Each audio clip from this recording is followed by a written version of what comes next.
Well, you can fish lipless crankbaits in lots of places, but I find that they really excel when you are fishing flats, when you're covering water, when you have these giant flats. For years, I would avoid flats at all costs because I just wasn't sure how to break it down, how to fish them, and an efficient way to find and locate fish on these great big flats. But I would oftentimes, idle across them or have that trolling motor on high moving through some, and I'd see fish kind of just cruising all over the place, especially smallmouth in northern waters. And I was like, man, this is so frustrating. But this hop and drop method with a lipless crankbait, after many years of experimenting and many years of failure, I have found to just be a really good method for triggering fish to bite on flats. One, you can cover a ton of water with it, all right? A great search bait.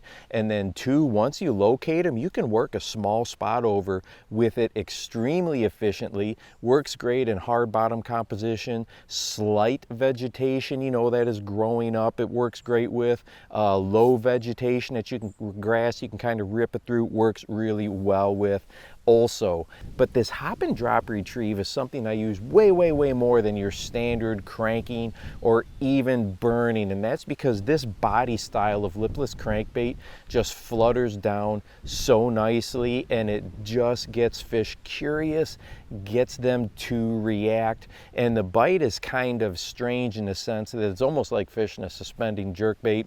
Is oftentimes when you go to make that next hop, they've got it, okay? That is when you just feel the weight. And the real key for me, to get as many hops as possible. So if I'm bringing it back, a 30-yard distance, I don't want 5 or 6 huge hops, 6-foot hops, 8-foot hops, and then fluttering down. I'm trying to get as many hops as possible, maybe as many 1-foot hops as possible.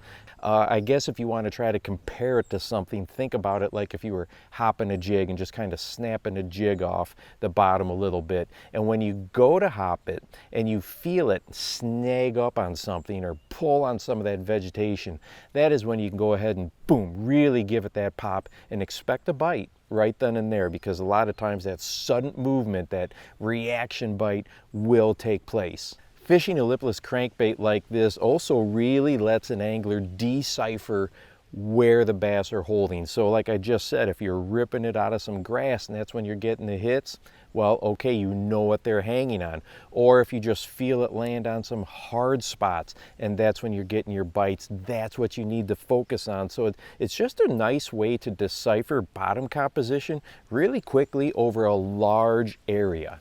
And probably the last real benefit is fishing a lipless crankbait this way on flats. It's good in all types of different water clarity. So if you've got crystal clear water, works fine. Stained water works great. If you've got some really dirty water on a shallow flat, it can work exceptionally well. So it covers all those water clarities just really nicely. And hey, if you want to watch a video about when is the best time to learn a new lure, and most anglers actually do the opposite of what is most effective, go ahead and watch this one right here.